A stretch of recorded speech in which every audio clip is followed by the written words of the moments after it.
Hello friends, ये question number 6 का अंगा है जिसका सोल्यूशन आज हम लोग करेंगे कि एक प्रश्न को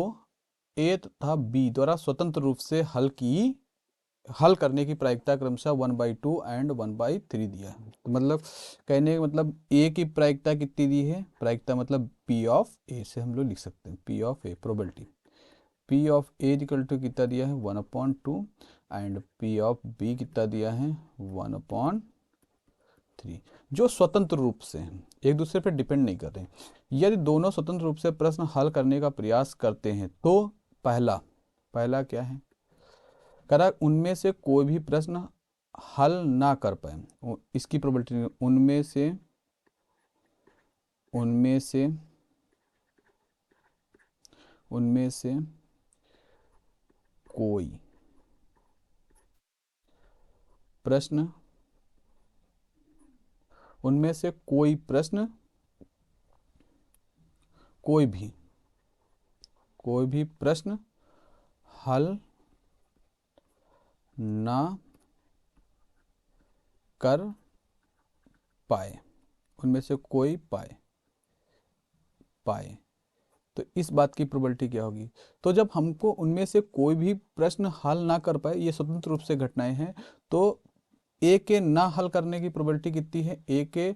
हल ना कर पाने की प्रोबेबिलिटी कितनी होगी, इसको कैसे लिखेंगे P of A complement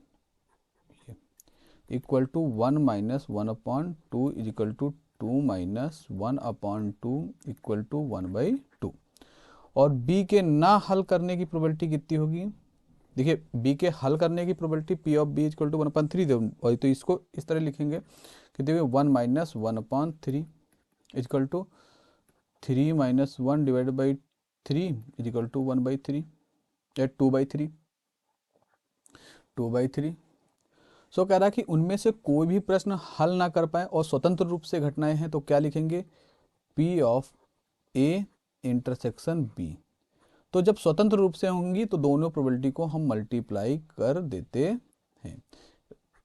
intersection B O sorry हाँ, तो P of A into P of B. तो पी ऑफ ए कितना दिया है, P of A 1/2 into P of B कितना दिया है 2/3, तो कितना आ जाएगा 1/3। तो उनमें से कोई भी प्रश्न ना हल कर पाने की प्रोबेबिलिटी कितनी हो गई, A intersection B equal to कितना हो जाएगा 1/3। सेकंड है हमारा, कह रहा है कि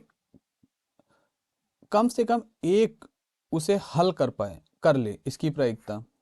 कम से कम एक हल कर ले, कम से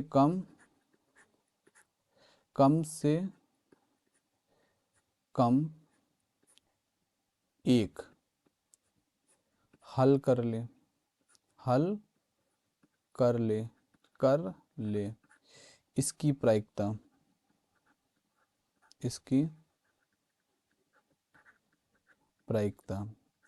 कितनी हो जाएगी, इक्वल टू, तो 1 माइनस कोई भी ना हल कर पाए, कोई भी हल ना कर पाए, तो ये इसकी प्रोबेबिलिटी ये हो जाएगी minus intersection B equal to, तो ये कितना है 1 - 1/3, तो कितना हो जाएगा 2/3। तो ये प्रोबेबिलिटी उसकी है जो इसमें से कम एक हल कर ले। Thank you.